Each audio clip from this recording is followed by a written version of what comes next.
আসসালামু আলাইকুম। প্রিয় ভালোবাসার ছাত্রছাত্রীরা, ইকবাল সিদ্দিকী কলেজ কর্তৃক আয়োজিত অনলাইন লাইভ ক্লাস এর পক্ষে আমি মোহাম্মদ সোহেল রানা। তোমরা যারা এই মুহূর্তে অনলাইনে লাইভ ক্লাসে অংশগ্রহণ করেছো তাদের সবাইকে শুভেচ্ছা ও স্বাগত জানিয়ে আজকে আমার এই আলোচনাটি শুরু করতে যাচ্ছি। তোমরা বিগত আমার লাইভ ক্লাসে দেখেছো যে আমরা পদার্থবিজ্ঞান দ্বিতীয় পত্রের নবম অধ্যায় নিয়ে আলোচনা করেছিলাম। নবম অধ্যায় হচ্ছে পরমাণু মডেল ও নিউক্লিয়ার পদার্থবিজ্ঞান। পরমাণু মডেল ও নিউক্লিয়ার পদার্থবিজ্ঞানে আমি ধারাবাহিকভাবে তোমাদের সাথে আলোচনা করেছিলাম বোর পরমাণু মডেল কী ছিল, থমসন পরমাণু মডেল কী ছিল, রাদারফোর্ড পরমাণু মডেলে কী ছিল, এরপরে হাইড্রোজেন পরমাণু মডেলের ব্যাসার্ধের রাশিমালা, শক্তির রাশিমালা এবং সৃজনশীল প্রশ্ন সমাধান করার ক্ষেত্রে কী প্রক্রিয়ার ক্ষেত্রে একটি ইলেকট্রন আরেকটি ইলেকট্রনের কক্ষপথে যেতে চায় সেক্ষেত্রে রাশিমালা মান দেখানো হয়েছিল। এর পরবর্তীতে তোমাদের সর্বশেষে যে অংশটুকু পড়িয়েছিলাম সেটা হচ্ছে তেজস্ক্রিয়তা নিয়ে। তেজস্ক্রিয়তা কাকে বলে, তেজস্ক্রিয়তা কত প্রকার থেকে বলা হয় এবং তেজস্ক্রিয়তার এককটা কী, তেজস্ক্রিয়তার একক পর্যন্ত তোমাদের পড়া ছিল এবং তেজস্ক্রিয়তার এককের দুটি অংশ বলেছিলাম। একটি বলেছিলাম কুরি, আরেকটিকে বলা হয় বেকেরেল। আজকে এই কুরি এবং বেকেরেল থেকেই তোমাদের সাথে আলোচনা শুরু করব। দেখো, আমি তোমাদের সুবিধার্থে একটু লিখে রেখেছি কুরি এবং বেকেরেলের রিলেশন সম্পর্কে। এই অংশটুকু বোর্ড পরীক্ষায় প্রায় আসে এবং এমসিকিউ পাশাপাশি আনুষঙ্গিক বিষয় অন্যান্য জিনিসও চলে আসে। তো চলো আমরা একটু দেখে নিই যে কুরি এবং বেকেরেলের ক্ষেত্রে রিলেশনটা কেমন হয় এবং এদের ডেফিনেশনটা কেমন আসে। প্রথমত আমরা একটু দেখব যে দেখো কুরি বা এক কুরি কাকে বলা হয়। এক কুরি ক্ষেত্রে বলা হয় কোনো বস্তুর প্রতি সেকেন্ডে, অর্থাৎ একটা তেজস্ক্রিয় পদার্থ প্রতি সেকেন্ড মানে এক সেকেন্ডে 3.7 × 10 সংখ্যক পরমাণু বিয়োজিত হলে, দেখো বিয়োজিত শব্দের অর্থ হচ্ছে ভেঙে যাওয়া, ছোট হওয়া আর কি, ওই বস্তুর তেজস্ক্রিয়তাকে এক কুরি বলা হয়। অর্থাৎ এক কুরি = 3.7 × 10 DK/s। দেখো, তেজস্ক্রিয়তার এই কুরি এককটি একটি বৃহত্তর হওয়ার জন্য এটাকে আরও ছোট এককে ডিভাইডেড করা হয় বা ছোট এককে প্রকাশ করা হয়। কেমন দেখো, এটাকে বলা হয় 1 মিলি কুরি। তুমি যদি এই অংশটুকু মনে রাখো বা লিখতে পারো 1 মিলি কুরি বলতে পারো। হ্যাঁ, মিলি মানে কি 1000 থেকে 1/1000 দ্বারা ভাগ দিতে হয়, তাহলে এটা এককটা হয়ে যায় 3.7 × 10⁻⁷ DK/s। এরপরে দেখো আরেকটা ছোট এককে বিভক্ত করা হয়, এটাকে বলা হয় 1 মাইক্রো কুরি বলে। 1 মাইক্রো কুরি। 1 মিউ CI, এটাই কিন্তু মিউ নামে আখ্যায়িত করা হয়, মিউ বলে, মিউ CI অর্থাৎ 1 মাইক্রো কুরি বলে, অর্থাৎ 3.7 × 10⁴ DK/s। এরপরে দেখো আমাদের বেকেরেল কি। এই বেকেরেলের ক্ষেত্রে দেখবা যে কোনো বস্তুর প্রতি সেকেন্ডে, এটাও ঠিক একই রকম, প্রতি সেকেন্ড মানে কত 1 সেকেন্ড, প্রতি সেকেন্ডে একটি তেজস্ক্রিয় ভাঙন বা ক্ষয়কে এক বেকেরেল বলে। বেকেরেলকে সংক্ষেপে BQ দ্বারা প্রকাশ করা হয়ে থাকে। একটু দেখো, অর্থাৎ 1 বেকেরেল অর্থাৎ 1 DK/s। ডিকে ইংরেজি শব্দের অর্থ হচ্ছে ক্ষয় হয়ে যাওয়া বা ভেঙে যাওয়া বা বিয়োজিত হয়ে যাওয়া। পার সেকেন্ড শব্দের অর্থ হচ্ছে প্রতি সেকেন্ডে। এরপরে দেখো যে বেকেরেল ও কুরির মধ্যে সম্পর্ক, the relation between Becquerel and Curie equation. তো দেখো এখানে বলা হয় 1 কুরি = 3.7 × 10⁻⁻10 DK/s। এরপরে তুমি দেখবা 3.7 × 10⁻10, দেখো 1 DK/s। একটু আগে তুমি দেখেছো 1 DK/s এর অংশ হচ্ছে 1 BQ, বেকেরেল বলে। তাহলে আমরা কি করব, এটা বেকেরেল লিখে দিলাম, তাহলে হয়ে গেল। এই অংশটুকু ছিল হচ্ছে আমাদের তেজস্ক্রিয়তার ক্ষেত্রে কুরি এবং বেকেরেলের রিলেশন এবং তার ডেফিনেশন। এরপরে পর্যায়ক্রমিকভাবে আমরা দুটি বস্তু আজকে আলোচনা করব, দুটি বিষয় নিয়ে আলোচনা করব। সেটা হচ্ছে তেজস্ক্রিয়তার ক্ষয় সূত্র বা সূচকীয় সূত্র এবং অর্ধ জীবন বা হাফ লাইফ যেটা বলা হয়। এই দুটো অংশ পদার্থবিজ্ঞানের এই অধ্যায়ের ক্ষেত্রে খুবই গুরুত্বপূর্ণ অংশ। প্রথম যে গুরুত্বপূর্ণ অংশ তোমাদের পড়িয়েছিলাম সেটা হচ্ছে হাইড্রোজেন পরমাণু কক্ষপথে শক্তি ও ব্যাসার্ধের রাশিমালা। এটার এখান থেকে তোমাদের নতুন অংশ শুরু হবে। দেখো যে তেজস্ক্রিয়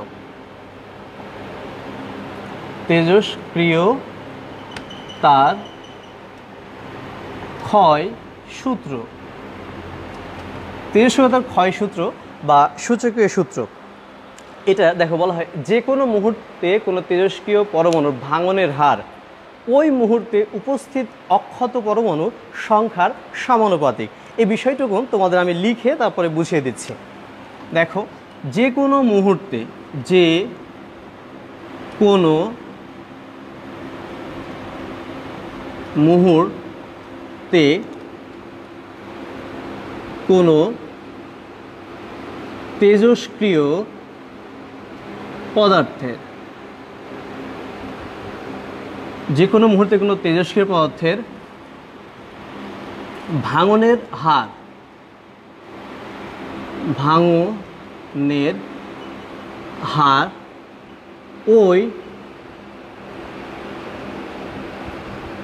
ওই মুহূর্তের তেজস্ক্রিয় পরমাণুর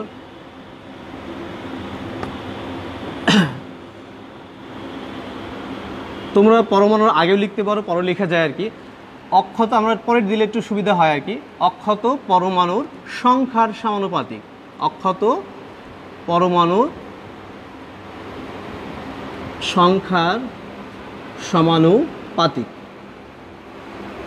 একটু খেয়াল করো, এই সূত্রের মধ্যে দুটি অংশ আছে। এই সূত্রটি তোমাদের ক নাম্বারে প্রশ্ন চলে আসে এবং খ নাম্বার দুটোই আসে। খ নাম্বার যদি আসে অনুধাবনের প্রশ্ন, এটা তোমাদের ব্যাখ্যা প্রদান করা হয়। দেখো আমি যেটা বলেছি, যে কোনো মুহূর্তে অর্থাৎ একটা যে কোনো সময়ে আর কি কোনো তেজস্ক্রিয় পদার্থের ভাঙনের হার হচ্ছে একটি অংশ। এরপরে বলছে দেখো ওই মুহূর্তে তেজস্ক্রিয় অক্ষত পরমাণুর সংখ্যার সমানুপাতিক দুটি অংশ আছে। এই দুটি অংশ আমি একটু ব্যাখ্যার মাধ্যমে উপস্থিত করছি। দেখো আমরা প্রথমে বলতে পারি সময় গণনার শুরুতে, অর্থাৎ দেখো এই সূত্রের সময় গণনার শুরুতে কেন লিখলাম, মনে করো আমার হাতে যে দেখছো আর কি, এই অংশ থেকে আমরা মার্কারের যদি একটা পরিপূর্ণ অংশ আছে, এটা আমরা কেটে ছোট ছোট করব। তো এটা যখন কাটা শুরু করে নেয় তখন তার প্রাথমিক অবস্থা কী হবে, শূন্য। সময়টা কী থাকবে, কারণ জিরো থাকবে। যখন এটাকে আমি ছোট ছোট করে কাটতে শুরু করবো তখন কী হবে, এর সংখ্যাটা কী হবে, ছোট হয়ে যাবে এবং আস্তে আস্তে পরে কী হবে, এটা আরও ছোট হতে থাকবে। তাহলে দেখা যায় যে এই যে মার্কারের অংশটুকু প্রথমের সময় ছিল জিরো, অর্থাৎ তখন তার একটা অক্ষত সংখ্যা কী ছিল, অক্ষত বা প্রাথমিক কোনো সংখ্যা ধরে নেব। কিন্তু যখন এটা নির্দিষ্ট সময় পরে কেটে ছোট ছোট করলাম তখন তার একটা অবশিষ্ট থাকবে। এই অবশিষ্ট লেখার জন্য আমি এটা শুরু করছি আর কি। দেখো সময় গণনার শুরুতে অর্থাৎ t=0 হলে প্রাথমিক পরমাণুর সংখ্যা, প্রাথমিক পরমাণুর সংখ্যা ইজিক্যাল টু আমরা ধরে নেব n0। অর্থাৎ একটা তেজস্ক্রিয় পদার্থ যখন ভাঙন শুরু হয় নাই তার প্রাথমিক অবস্থা ছিল হচ্ছে n0।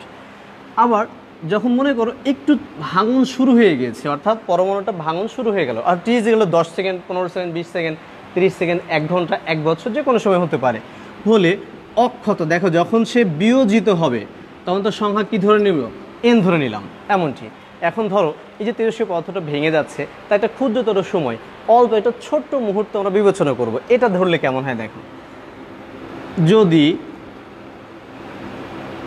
ক্ষুদ্রতর সময় ডিটিতে অক্ষত পরমাণুর সংখ্যা ইজিক্যাল টু dn হয়, তবে এবার একটু খেয়াল করো আর কি, যদি ক্ষুদ্রতর সময় ডিটিতে অক্ষত পরমাণুর সংখ্যা dn হয়, তবে আমরা এদিকে দেখো যে তেজস্ক্রিয় পদার্থের ভাঙনের হার এইটা বের করব। তবে পদার্থের ভাঙনের হার এই ভাঙনের হার ইজিক্যাল টু dn/dt, এটাকে বলা হয়ে থাকে তেজস্ক্রিয় পদার্থের ভাঙনের হার। এই ভাঙনের হার কার সমানুপাতিক, দেখো তো অক্ষত পরমাণুর সংখ্যার সমানুপাতিক। অক্ষত পরমাণুর সংখ্যা কি ধরেছো তুমি, n ধরেছো, তাহলে আমরা যথাযথ এই অংশটাকে একটু বসিয়ে দেখি। অর্থাৎ তুমি লিখতে পারো dn/dt প্রপোর্শনাল কি হবে, n, সমানুপাতিক।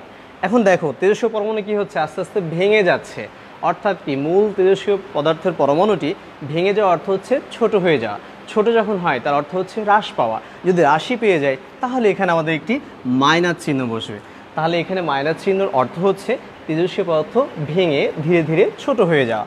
তো এখান থেকে একটি ইম্পর্টেন্ট সংজ্ঞা তোমাদের আসে, দেখো dN by dt is equal to lambda n। এই ল্যামডাকে বলা হয় সমানুপাতিক ধ্রুবক, সমানুপাতিক ধ্রুবক বা ক্ষয় ধ্রুবক বা অবক্ষয় ধ্রুবক, অবক্ষয় ধ্রুবক তিনটা নামে আখ্যায়িত করা হয়। বিশেষ করে বোর্ড পরীক্ষায় ক্ষয় ধ্রুবক নামে প্রশ্ন আসে এবং অবক্ষয় ধ্রুবক নামে প্রশ্ন আসে। আমরা এখান থেকে ছোট্ট একটি সংজ্ঞা দেখবো আর কি, যে সংজ্ঞাটা তোমাদের বোর্ড পরীক্ষায় আসে। দেখো আমরা লিখতে পারি dN dt is equal to minus lambda n, মাইনাসটা আমরা এই পাশে দিয়ে দিলাম। আমরা শুধু একটি ল্যামডার মান নিব, ল্যামডা ইজ ইকুয়াল টু মাইনাসটি পাশে থাকবে, দেখো dN by dt divided by n। আমরা এইভাবে তোমরা একটু যে রাশিটাই দিবা ইজ ইকুয়াল টু যখন থাকবে সেখানে সমানুপাতিক ডিভাইডেড সাইনটা থাকবে। একটু খেয়াল করো এখান থেকে আমরা কি লিখতে পারি। আমরা এই যে n অক্ষতম সংখ্যার মান যদি 1 ধরি, যদি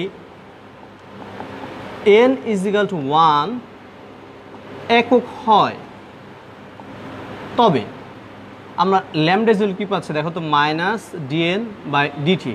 এটাকে বলা হয়ে থাকে অবক্ষয় ধ্রুবক।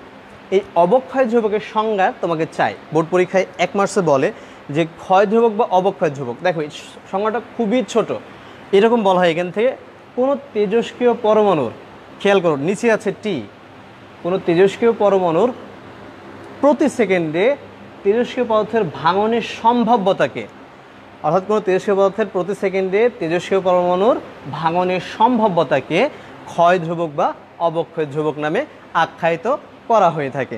এটা হচ্ছে আমাদের ক্ষয় ধ্রুবকের সংজ্ঞা আর কি। এরপরে আমরা এই অধ্যায়ে এই অংশটুকুনের মূল একটি সূত্র দেখব, যে সূত্র প্রতিপাদন আছে, যে প্রতিপাদন থেকে তোমাদের 15-20টা সৃজনশীল হবে একদম সেম একই অংশ দিয়ে। আমরা এই অংশটুকুন একটু ছোট আকারে প্রতিপাদন দেখব। দেখার জন্য আমরা এখান থেকে সমীকরণ নিয়ে আসব। দেখো এর সূত্র দেখব আমরা, সূত্র প্রতিপাদন। প্রতিপাদন এই জন্যই করছি, প্রতিপাদন না করলে তুমি সৃজনশীলটা করতে পারবে না, সৃজনশীল সেম টু সেম এরকম আসবে। আমরা এটা লিখে রাখবো যে আমরা জানি,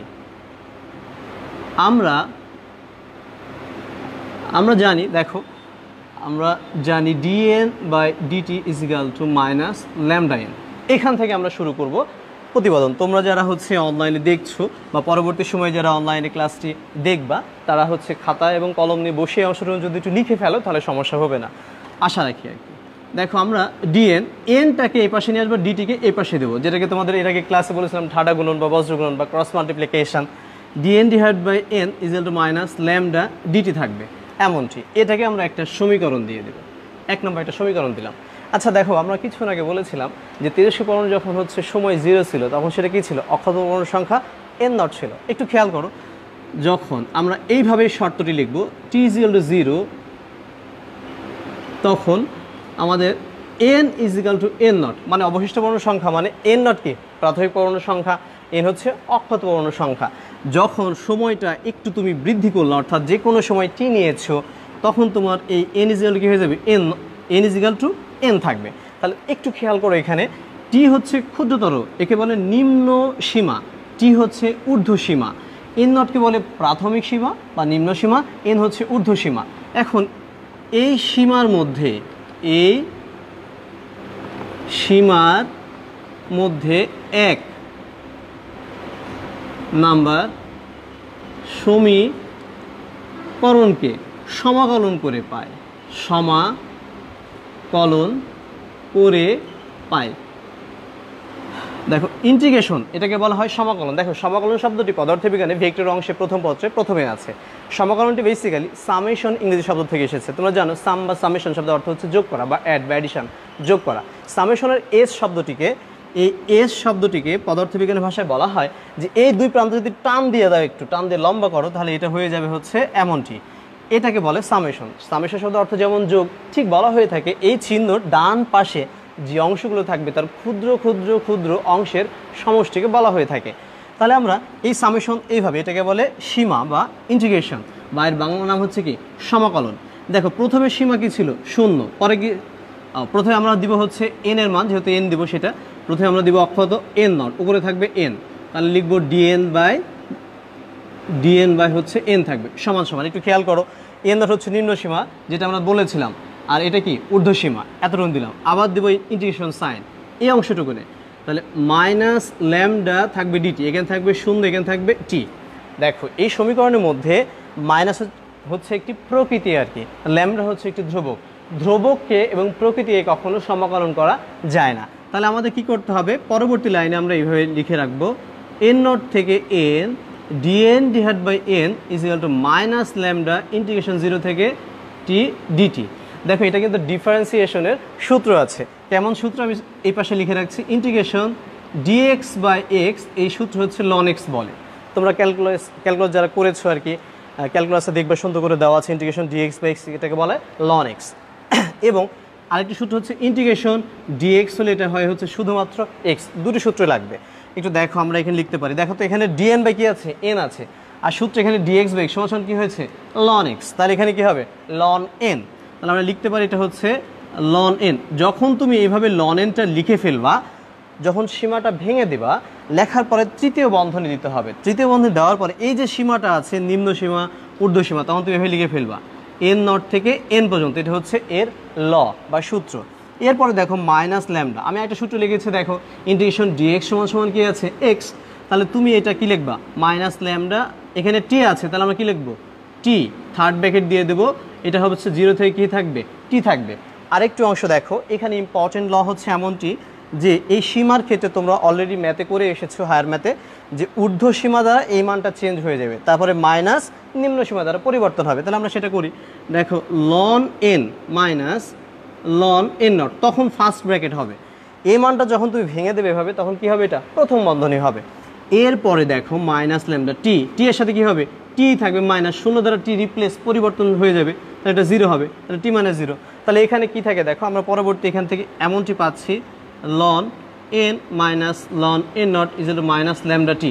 এখানে আরেকটি ইম্পর্টেন্ট সূত্র আছে, তোমাদের লগারিদম ম্যাথ যারা করেছে আর কি, এর সূত্রটি ছিল এরকম, log a minus log b is equal to log a by b. দেখো তো তোমরা বিয়োগ থাকলে কি হয় ভাগ হয় আর কি, আর গুণ থাকলে কি হয় যোগ হয়। তাহলে আমরা এই অংশে এখান থেকে লিখবো, দেখো ln n minus ln n naught, তাহলে এখান থেকে আমরা কি লিখতে পারি ln n divide by n naught is equal to minus lambda t, এই অংশ লিখলাম।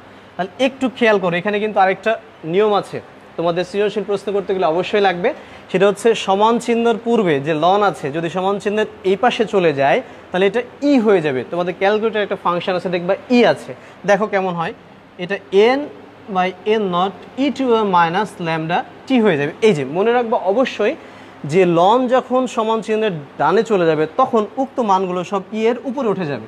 আবার যদি তুমি মনে করো না আমি ই রাখবো না, ই উঠাই দেবো, তাহলে তুমি এই পাশে লন লাও, তাহলে এটা ভ্যানিশ হয়ে এরকম হয়ে যাবে, এ পাশে লন চলে আসবে। তাহলে আমাদের সমীকরণ অলমোস্ট হয়ে গিয়েছে, n is equal to n naught e to minus lambda t. এই সূত্র দিয়ে বোর্ড পরীক্ষায় অগণিত প্রশ্ন তোমাদের চলে আসে। এই থিওরির যে অংশটুকু ভেঙে দেখালাম, এই জন্য দেখালাম তোমাদের সৃজনশীল প্রশ্ন সমাধান করার জন্য খুবই গুরুত্ব বহন করে।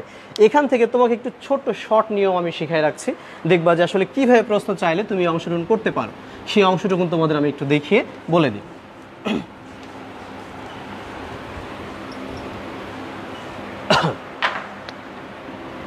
N is equal to n naught e to minus lambda t. দেখো এখান থেকে বেসিক্যালি তোমাদের সূত্র সৃজনশীল প্রশ্ন যেটা চাইবে সেটা তুমি এখান থেকে নিয়ে আসতে পারো সরাসরি।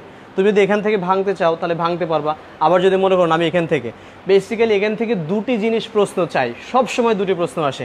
একটাকে বলা হয়, দেখো ল্যামডাকে আমরা কি বললাম, অবক্ষয় ধ্রুবক বা ক্ষয় ধ্রুবক, এবং টি বলেছে সময়। যতগুলো প্রশ্ন আছে সকল প্রশ্নে শুধুমাত্র দুটো জিনিস চাইবে, এক হচ্ছে ল্যামডা, এক হচ্ছে টাইম টি। আমি এখান থেকে দেখো দুটি সূত্র বের করে দেখাচ্ছি তোমাকে। যদি মনে করো বলে তেজস্ক্রিয় সূত্র হতে সময়টি বের করে দেখাও, তাহলে এখানে তুমি লিখবা সময় time t is equal to ln n divide by n naught divide by কি লিখবা, আমাদের থাকবে হচ্ছে ল্যামডা, এখানে মাইনাস থাকবে। তাহলে যদি বলে কোনো প্রশ্নে তেজস্ক্রিয় পরমাণু ভাঙনের ক্ষেত্রে তার সময়টা বের করো, তাহলে t is equal to minus ln n n naught by lambda. আবার যদি তোমাকে এখান থেকে অবক্ষয় ধ্রুবক চাই তাহলে minus ln n divide by n naught divide by t হয়ে যাবে। দেখো এই যে অংশ, এই যে তিনটা অংশ তোমাদের বলে রাখলাম, এটা খুবই গুরুত্বপূর্ণ অংশ, পর্যায়ক্রমিকভাবে তোমরা এটা দেখে রাখতে পারো। চলো আমরা একটা ছোট একটা ম্যাথ দেখে নিই। যে আসলে ম্যাথটি কেমন হয়।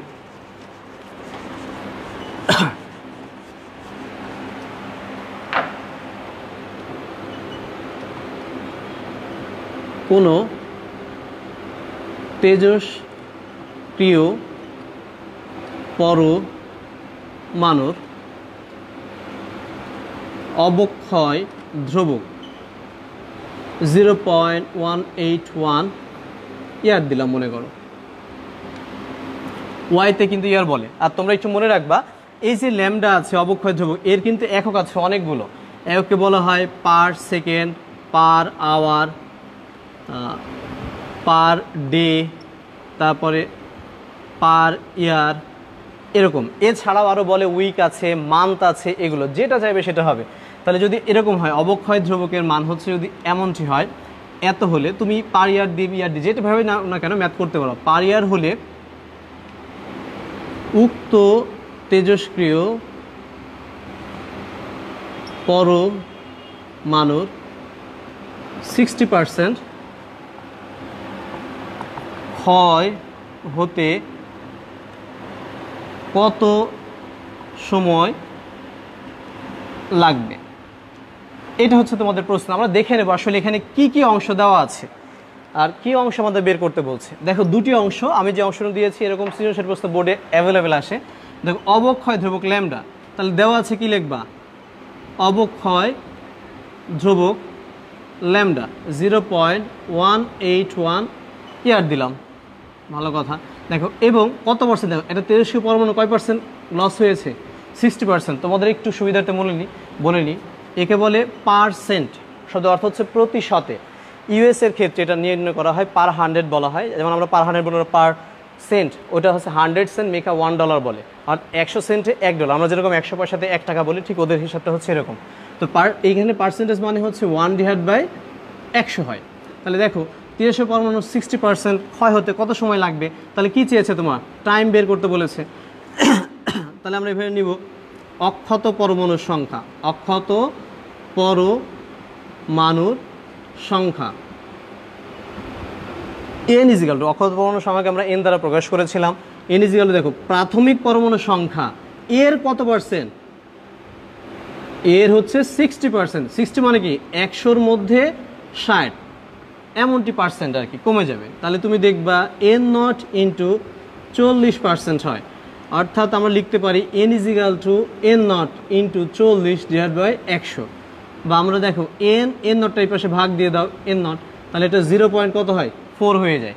এবং পরিশেষে তোমার চেয়েছে কি টাইম t ইজিক্যাল টু 0। তাহলে আমরা এইভাবে লিখব যে আমরা জানি n ইজিক্যাল টু, আমি 3টা সূত্র তোমাদের কিন্তু লিখে রেখেছিলাম, তারপর আমি একটু দেখাই দিই তোমাদের। n/n0 is equal to minus lambda t. দেখো আমরা যদি লন নিই তাহলে কিন্তু ই উঠে যাবে, আমাদের মান বের করতে হবে টি এর, অর্থাৎ loan n/n0 minus lambda t, বা time t is equal to minus ln n/n0 divide by lambda.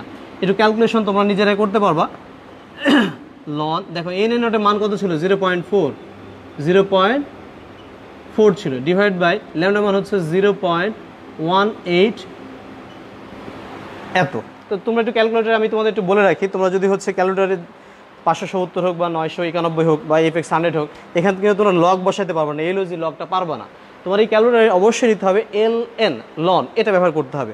তো আমরা এখানে দেখবো যে লন যে মান নাও, লন 1 এর মান কিন্তু 0 হয়, লন 1 এর সবসময় ছোটো মান আসবে এবং তার অ্যাকচুয়াল যে রেজাল্ট সেটা একটা মাইনাস আসবে, ওই মাইনাস এবং এই মাইনাস হয়ে যাবে প্লাস। আমরা ভাগ দিই, দেখে নিই, তোমরা একটু বাসায় দেখে নিতে পারো যে লন 0.4 বা 40 বলে, এটা মান মাইনাস 0.9162 আসে। একে তোমরা ভাগ দেবে হচ্ছে 0.181 দ্বারা, এর যদি ভাগ দিয়ে নাও মাইনাস 5.06 হয়, তাহলে মাইনাস আর এই মাইনাসটা কত হবে প্লাস হয়ে যাবে। তাহলে আমি প্লাস উঠিয়ে দিলাম, তাহলে লিখলাম 5.06। এই সময়টাকে আমি লিখতে পারি, দেখো দশমিক আছে, আমরা এরকম দুটো ঢেউ চিহ্ন দিয়ে উপরে দেবো, এটাকে বলে ডিফার্স বা সর্বসম, এটা দিয়ে লিখতে পারি 5। দেখো এখানে এর একক ছিল কি দিয়েছি ইয়ার, তাহলে উপরে উঠলে কী হবে পার ইয়ার। তুমি যদি এখানে পার ইয়ার দিতা তাহলে এখানে কি হতো ইয়ার হতো, এটা তুমি প্রশ্ন দেওয়া থাকবে উল্লেখ করে তুমি এটা বুঝে নিতে পারবা। এটা আমরা একটি সমাধান দেখলাম। আমরা আজকের শেষ অংশ একটু আলোচনা করব। শেষ অংশে আমরা একটু অর্ধায়ু দেখব। দেখো হাফ লাইফ বা অর্ধজীবন দেখব। অর্ধজীবনটা খুবই গুরুত্বপূর্ণ। অর্ধজীবনের সূত্র এই অংশে আসে। দেখো আমরা এখান থেকে সমাধান করে দেব। অর্ধজীবন বা হাফ লাইফ। দেখো অর্ধজীবনকে বেসিক্যালি টি হাফ দ্বারা প্রকাশ। অর্ধজীবন বলতে আসলে কি বোঝায়? মনে করো আমার গড় আয়ু হচ্ছে 60 বছর, তাহলে আমার অর্ধেক কত হচ্ছে?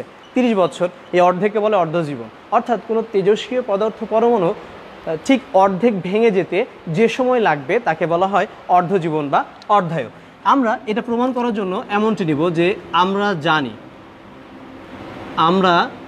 জানি, দেখো আমরা তেজস্ক্রিয় সূত্র থেকে কি জানি? n = n0 e⁻ λt। এটা এইভাবে লিখব, যখন t = t হাফ, এখানে হাফ লাইফ বলা হয়, এজন্য বলে অর্ধজীবন হাফ। এটা 0.5ও লিখতে পারো, টি হাফ হয় তখন। দেখো আমাদের প্রাথমিক পরমাণু সংখ্যা কি ছিল? n। তাহলে n0 এর অর্ধেক যদি বলো অর্ধজীবন, তাহলে কি হবে? n0/2। তার মানে n = কি হবে? n0/2 হয়। তখন n = কি লিখবো? n0/2। তো এখান থেকে লিখতে পারো যে n0টা যদি এপাশে নিচে দিয়ে দাও, n0 = 1/, কি হবে? হাফ হয়ে যাবে। এখন এই মানটি বসালে আমাদের ক্যালকুলেশনটা মোটামুটি হয়ে যাবে। আরেকটি সূত্র, নতুন একটি সূত্র পেয়ে যাবা। তাহলে এই মানটা আমরা এই সমীকরণে বসিয়ে দেবো। দেখো অতএব দেখো n এর মানটা কি? আমরা n0/2 বসাই। দেখো n0/2 = n0 e⁻ λt। খেয়াল করো এই পাশে n0 আছে, এই পাশে উপরে কি আছে? n0 আছে। উভয়টা পরস্পর কি হবে? চলে যাবে, মানে বাদ হয়ে যায়। তাকে 1/2 e⁻ λt। তোমরা একটু খেয়াল করো তো, আমি কিছুক্ষণ আগে বলেছিলাম কে যদি আমরা তুলে দিতে চাই তাহলে আমাদের কি ব্যবহার করতে হবে? লন ব্যবহার করতে হবে। তাহলে আমরা পুনরায় এখানে লন ব্যবহার করব। দেখো লন 1/2 = λt। দেখো আমাদের কিন্তু উঠে গেছে এর মান। তাহলে সেক্ষেত্রে তুমি দেখবা এটা কি লন ভাগের সূত্র, লন 1/2। তাহলে এখানে কি হয়ে যাবে? দেখো লন 1 - লন 2 - λt। একটু খেয়াল করো, তোমার এই যে ক্যালকুলেটারে তুমি লন 1 চাপ দিবা।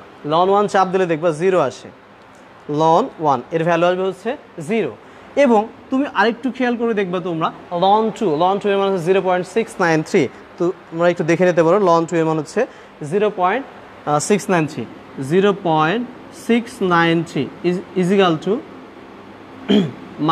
-λt। তাহলে এই সমীকরণ আমাদের দেখো 0 তো 0ই, -0.693 - λt। দেখো উভয় পক্ষ থেকে মাইনাস কি হবে? চলে যাবে। তাহলে তোমরা এখান থেকে দেখো 0.693 = λt। তাহলে এই টি এর জায়গাতে যেটা আমরা কিন্তু রিপ্লেস করিনি এখন পর্যন্ত, হ্যাঁ আমরা লাস্টে রিপ্লেস করে দেবো। টি যেন কি লিখবো? টি হাফ লিখে দেবো শেষে। তাহলে এই সমীকরণটা আমরা একটু এই সাইডে লিখে দিচ্ছি। দেখো 0.693 = λt হাফ। আমরা এখানে রিপ্লেস করলাম। তুমি চাইলে এখানে রিপ্লেস যখন মান বসেছে তখনই করতে পারতো, আমি কিন্তু পরিশেষে বসিয়েছি। তোমরা কিন্তু আগেও বসাতে পারবে। তাহলে এখান থেকে আমরা কি দেখব? দেখো টি হাফ = 0.693/λ। এটা হচ্ছে আমাদের আরেকটি কাঙ্ক্ষিত সমীকরণ। এই কাঙ্ক্ষিত সমীকরণের ক্ষেত্রে আমরা বলতে পারি, এই কাঙ্ক্ষিত সমীকরণের জন্য আমরা যে সমীকরণ পেলাম টি হাফ = 0.693/λ, এটার জন্য তোমাদের একটা ছোট্ট ম্যাথ দেখাচ্ছি। 1 মিনিট সময় লাগবে, ছোট ম্যাথটা একটু দেখো।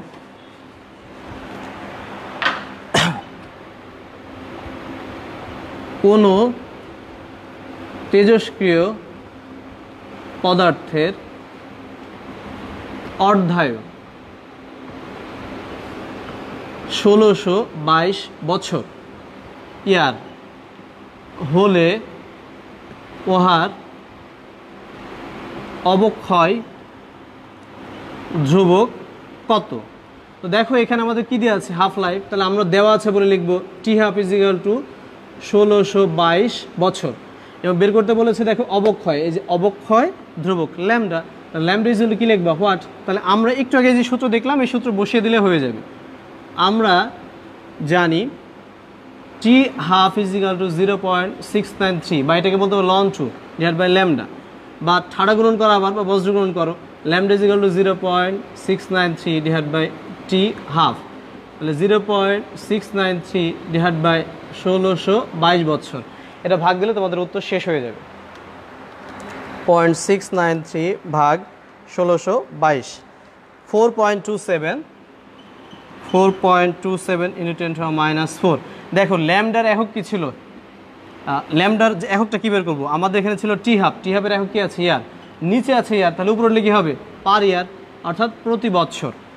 আজকে এ পর্যন্ত তোমাদের আলোচনা। আমরা আজকে যে অংশটুকু দেখলাম, এই অধ্যায়ের দ্বিতীয় গুরুত্বপূর্ণ অংশে আমরা দুটি সূত্র দেখেছি। আবারও যদি কখনো সময় সুযোগ হয় তোমাদের সামনে এর পরবর্তী অংশ নিয়ে হাজির হব ইনশাল্লাহ। তো যারা এই মুহূর্তে অনলাইনে ক্লাসটি আমার দেখলা তাদের সবাইকে পুনরায় শুভেচ্ছা জানাচ্ছি, এবং তোমরা পাশাপাশি একটু শেয়ার করে নিতে পারো, এবং কোনো প্রশ্ন থাকলে কমেন্টসে জানিয়ে দিতে পারো, বা পরবর্তী সময় যারা অনলাইনে আসবা তারা যদি কোনো বিষয়ে প্রশ্ন থাকে বা না বুঝতে পারো অবশ্যই নক দিবা, বা তোমরা এখানে কমেন্টস করে জানিয়ে দিতে পারো। পরবর্তী ক্লাস দেখার জন্য তোমাদের সবাইকে আমন্ত্রণ জানাচ্ছি। এই বলে আজকে এখানে শেষ করব। তোমরা সবাই ভালো থাকো, সুস্থ থাকো, আল্লাহ তোমাদের দীর্ঘায়ু করুক, তোমাদের উজ্জ্বল ভবিষ্যৎ কামনা করে এখানে শেষ করছি। আল্লাহ হাফেজ।